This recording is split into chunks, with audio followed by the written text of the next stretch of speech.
আজকে আরেকটা সাধারণ আলোচনা করি আপনাদের সঙ্গে। আপনাদের মতামত চাই দর্শক। আমি কোনো দলীয় দৃষ্টিকোণ থেকে বলছি না, একেবারেই বস্তুনিষ্ঠভাবে বলার চেষ্টা করছি। এখন আমার ভাবনায় হয়তো সমস্যা থাকতে পারে, আপনারা শেয়ার করেন প্লিজ। উত্তেজিত হবেন না, রাগান্বিত হবেন না, আমাকে দলবাজ বলবেন না, দালাল বলবেন না। আপনারা আলোচনা করেন, আমার আলোচনা যদি পছন্দ না হয় তবু আলোচনা করেন। দেখেন, বাংলাদেশে বহুদিন যাবৎ আওয়ামী লীগ এবং বিএনপি কর্তৃত্ব করে গেছে এবং এরশাদ পতনের পর থেকে লম্বা সময় ধরে। কিন্তু দুর্ভাগ্য হচ্ছে বাংলাদেশের যে আওয়ামী লীগ বলেন, বিএনপি বলেন, কেউ কিন্তু জনগণকে স্বস্তি শান্তি দেয়নি। জনগণের সমর্থন একেবারে পুরোপুরি বিএনপি অর্জন করেছে, আবার আওয়ামী লীগ অর্জন করেছে তেমনটা কিন্তু না। তারা কিছু সময়ের জন্য জনপ্রিয় হয়েছে, ভোটে জিতেছে, জনগণের ভোটে জিতেছে এবং সরকার গঠন করেছে। বিএনপিও করেছে, আওয়ামী লীগও করেছে। কিন্তু দুই দলের মধ্যেই একটা ট্রেন্ড ছিল যে ক্ষমতায় আঁকড়ে থাকার, এবং তার জন্য কিন্তু তাদেরকে পস্তাতে হয়েছে, তাদের পরিণতি ভোগ করতে হয়েছে। সেটা 1/11 অনেকেই বলেন যে বিএনপির কারণে। হ্যাঁ, বিএনপির কারণে তো কিছুটা বটেই, কারণ তার আগের শাসনামলটা ভালো ছিল না। অনেকগুলো ঘটনা ঘটেছে যেগুলো বিএনপি নিয়ন্ত্রণ করতে পারেনি বা নিয়ন্ত্রণের চেষ্টা করেনি, এটা সত্য। আপনি যদি শুধু মানে অন্ধ হয়ে বিএনপির সমালোচনা করব না, শুধু প্রশংসা করব, এটা মানে কি বলবো, মানে প্রশ্ন নয়, সমালোচনা নয়, এটা প্রশংসার অনুষ্ঠান না ভয়েস বাংলা। বস্তুনিষ্ঠভাবে চেষ্টা করি। তারপর আমি বললাম তো যে আমার বোঝা বলার মধ্যে দুর্বলতা থাকতে পারে, আমি চাই আপনাদের সাথে নিয়ে এগোতে। সেই কারণে এই আলোচনাটা। দেখেন, আমি বিএনপির যথেষ্ট পরিমাণে সর্বশেষ 1/11 আগের তাদের যে শাসনটা ছিল, সেই শাসনের অনেকগুলো দুর্বলতা ছিল, দুর্নীতি ছিল, স্বেচ্ছাচারিতা ছিল, ক্ষমতায় আঁকড়ে থাকার চেষ্টা ছিল। এরপরে তার পরিণতিতে যেটা হলো একটা ভয়ঙ্কর পরিণতি। 1/11 আসলো, একটা অগণতান্ত্রিক শাসন, এবং সেই অগণতান্ত্রিক শাসন থেকে রাজনীতিবিদরা শিক্ষা নিয়ে ভালো একটা গণতান্ত্রিক শাসন দেবে, সেটা কিন্তু দেয়নি। তার বড় প্রমাণ তার পরবর্তী 2008 সালে নির্বাচিত হবার পরপরই আওয়ামী লীগ কি করলো, ওই যে একটা নিরপেক্ষ যে ভোট ব্যবস্থা ছিল, তত্ত্বাবধায়ক সরকার ব্যবস্থা, ওটাকে জবাই করে দিল, শেষ করে দিল। এরপর তারপরের ইতিহাস আমি আর বলতে চাই না, এটা একটা কালো অধ্যায় বাংলাদেশের রাজনৈতিক ইতিহাস। যারা যে ইতিহাসবিদরা লিখবেন, বলবেন, লিপিবদ্ধ করবেন, গবেষণা করবেন, সেখানে অবশ্যই আমার ধারণা কেউ যদি বস্তুনিষ্ঠ হন তারা বলবেন যে এটা একটা কালো অধ্যায় ছিল 15 বছর। তার মানে কি, আমরা বিএনপির একটা ভুল, যথেষ্ট ভুল, সেই ভুলের চূড়ান্ত আরো ভয়ঙ্কর পরিণতি হচ্ছে 1/11। সেই 1/11 মানে সামরিক বেসামরিক একটা, মানে সেনাবাহিনীর সমর্থিত একটা বেসামরিক প্রশাসন, খারাপ। এটা 2 বছর কোনোভাবেই থাকার কথা না। যেখানে কেয়ারটেকারের মেয়াদ 3 মাস, সেখানে 2 বছর থাকলো। সেটা কোনোভাবেই আমাদের গণতান্ত্রিক শাসনতান্ত্রিক ইতিহাসের জন্য ভালো অধ্যায় না। তারপরেরটা 2008 সালে একটা নির্বাচন হলো, সেখানে একটা সুযোগ পেল কিন্তু আওয়ামী লীগ, যে একটা ভালো তারা শাসন দেবে। গণতন্ত্রের যেই কি বলে অবনমন হয়েছিল বিএনপির সময় বা 1/11 সময়, সেখান থেকে গণতন্ত্রকে উত্তরণ দেবে, মানুষের অধিকার দেবে, মানুষের ভোটাধিকার দেবে। কিন্তু তার পরিণামে হইল ষড়যন্ত্র, যেখানে সেই ABM খায়রুল হকের রায়কে, যে তাও রায়ের মধ্যে তত্ত্বাবধায়ক সরকার ব্যবস্থা বাতিল করলেও সেখানে একটা অবজারভেশন ছিল যে আরো 2-3 মেয়াদ থাকতে পারে। তার আলোকে কিন্তু সংসদীয় কমিটি যারা বসলো ওই সময়, তারাও কিন্তু একমত হলো, কিন্তু একমত হলো না একজন, তিনি হচ্ছেন শেখ হাসিনা।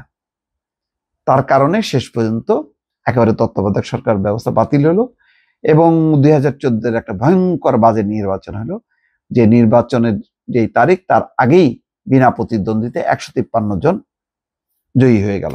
শেষ, খতম, গণতন্ত্র শেষ। সেখান থেকে উত্তরণের জন্য 2018-তে একটা সুযোগ ছিল, কিন্তু এই সুযোগের চরম অপব্যবহার করলো। আর 2024-এর আমিডামি নির্বাচন, দ্বাদশ জাতীয় সংসদ নির্বাচন, এটার বলার অপেক্ষা রাখে না। এই এমন জঘন্য নির্বাচন করলো যার পরিণতিতে একটা ভয়ঙ্কর ধাক্কা লাগলো, গণঅভ্যুত্থান সংগঠিত হয়ে গেল। এই 15 বছরের শাসন, শোষণ, দুঃশাসন এবং অনির্বাচিত, অগণতান্ত্রিক ভাবে ক্ষমতায় থাকার পরিণতি। এখন বাংলাদেশের যে অবস্থা, তাতে পরিণতি হলো এই বাস্তব অবস্থা, আওয়ামী লীগের মতন দল দেশে নেই। অথচ এই আওয়ামী লীগ, বিএনপি একসময় কাঁধে কাঁধ মিলিয়ে তারা এরশাদের স্বৈরশাসনের বিরুদ্ধে আন্দোলন করলো, করে নিজেরা গণতান্ত্রিক একটা শাসন ব্যবস্থা উপহার দেওয়ার কথা ছিল, কিন্তু তারা দুইজনই ব্যর্থ হলো। কিন্তু ব্যর্থ হলেও বাস্তবতা হলো এখান থেকে তো ঘুরে দাঁড়াতে হবে। আমি ধরেন মন্দ বললাম, বিএনপি জঘন্য, আওয়ামী লীগ জঘন্য, সব জঘন্য, কিন্তু দেশ তো চলতে হবে, দেশ কে চালাবে? বাস্তবতা হলো আওয়ামী লীগের এখন বিচার হবে, আওয়ামী লীগের নেতাদের বিচার হবে। যে গণহত্যা সংঘটিত হয়েছে, এটা কোনোভাবে এদেশের জনগণ ক্ষমা করবে না, এর প্রতিটি হত্যার বিচার হইতে হবে। সেই বিচার হইলে আওয়ামী লীগ কিন্তু বাস্তবতা নেই। আছে কে? আছে একটা লিবারেল ডেমোক্রেটিক ফোর্স হিসাবে বিএনপি। এখন বিএনপি যদি সঠিক কাজটা না করে, ভুল পথে পরিচালিত হয়, দেশের জন্য সর্বনাশ হবে। আমি বললাম দেশের জন্য সর্বনাশ হবে। বাংলাদেশের গণতান্ত্রিক শাসন ব্যবস্থা এগিয়ে নেওয়ার ক্ষেত্রে বিএনপির বিকল্প অবশ্যই আছে। জামাত গণতান্ত্রিক রাজনীতি করছে, আরো অনেক দল, কিন্তু তারা কি ওই মাস অর্গানাইজেশন যেটা বিএনপির আছে, একদম তৃণমূল, ব্যাপকভাবে জনসমর্থন তারেক রহমানের প্রতি, বেগম খালেদা জিয়ার প্রতি, এইরকম অবস্থা তো নেই। এটা বাস্তবতা, এটা স্বীকার করতে হবে। এর মধ্যে গত 1 বছরের মধ্যে বিএনপি অনেক দুর্নাম কুড়িয়েছে, এবং তার মধ্যে যে রাজনৈতিক একটা শূন্যতা, শুধু দলের না, দেশেরও রাজনৈতিক শূন্যতা পূরণের মতন যথেষ্ট পরিমাণ দক্ষ, যোগ্য, জনপ্রিয় নেতা নেই। সেই কারণে আমি বলছি যে আজকে তারেক রহমান যখন বললেন যে খুব শীঘ্রই আপনাদের সঙ্গে সরাসরি দেখা হবে, তখন আমি আশাবাদী হলাম এই কারণে যে শুধু নির্বাচনের জন্য তো না, নির্বাচন এবং তার পরবর্তী শাসনের জন্য বিএনপিকে প্রস্তুত করতে হবে, এবং এটা কঠোরভাবে, সঠিকভাবে যদি করতে ব্যর্থ হয় বিএনপি, তাহলে এদেশের মানুষের যে কি পরিমাণ দুর্দশা হবে কল্পনা করতে পারবে না। আওয়ামী লীগ তো শেষ, বিএনপি যদি শেষ হয়, তাহলে যে শক্তি সামনে আসবে, সেই শক্তি কিন্তু আপনার আমার জন্য কল্যাণকর হবে না। আমি ইঙ্গিত দিলাম, বিস্তারিত কিছু বললাম না। সুতরাং দেশের প্রয়োজনে, আপনার আমার প্রয়োজনে বিএনপির মতন একটা গণতান্ত্রিক রাজনৈতিক দলকে বাঁচানো দরকার, এবং বিএনপির শীর্ষ নেতৃত্বকে বোঝা দরকার যে তাকে গণতান্ত্রিকভাবে দলকে প্রস্তুত করতে হবে। যেই ধরনের বাংলাদেশে আইন শৃঙ্খলা অবনতি, যে ধরনের পাড়ায় পাড়ায়, মহল্লায় মহল্লায়, এলাকায় এলাকায় মব চলতেছে, আইন শৃঙ্খলা অবনতি হচ্ছে, এইটা পুলিশ প্রশাসন দিয়ে সম্ভব না। এখানে হচ্ছে রাজনৈতিক শক্তিকে অগ্রসর হইতে হবে, তাদেরকে একেবারে এমন একটা জনগণকে সাথে নিয়ে প্রতিরোধ গড়ে তুলতে হবে যাতে অপরাধীরা, দুষ্কৃতিকারীরা পালায় এবং জনমনের স্বস্তি আসে, শান্তি আসে। তাহলে জনগণ কিন্তু একাত্ম হবে। দলের সাথে, সরকারের সাথে জনগণ যদি একাত্ম না হয়, সেই দেশের কোনোভাবে উন্নতি হবে না। বিশ্বের প্রতিটা দেশ দেখেন, জনগণ সরকার নিজেকে ধারণ করে, লালন করে, ওন করে, সেই কারণেই তারা এত উন্নত। সুতরাং বিএনপির অনেক বড় দায়িত্ব, সেই দায়িত্ব পালনের জন্য অনুরোধ করছি তারেক রহমান দ্রুত দেশে ফিরে আসুন, এবং দল নির্বাচনে জিতবে কি জিতবে না তার চেয়ে বড় কথা হলো এই রাজনৈতিক দলটাকে সংগঠিত করুন, সঠিক একটা গণতান্ত্রিক রাজনৈতিক দল হিসাবে, শক্তিশালী একটা দল হিসাবে এটাকে সংগঠিত করুন, এবং সেইভাবেই সবার সামনে, জনগণের সামনে উপস্থিত করুন, যাতে জনগণের একটা আস্থা জন্মে যে না, বিএনপি আসলে আমাদের ভালো হবে, দেশের আইন শৃঙ্খলা পরিস্থিতির ভালো হবে, অর্থনীতির জন্য ভালো হবে, মানুষের ভাগ্যের উন্নতি হবে, এবং মানুষ অধিকার পাবে।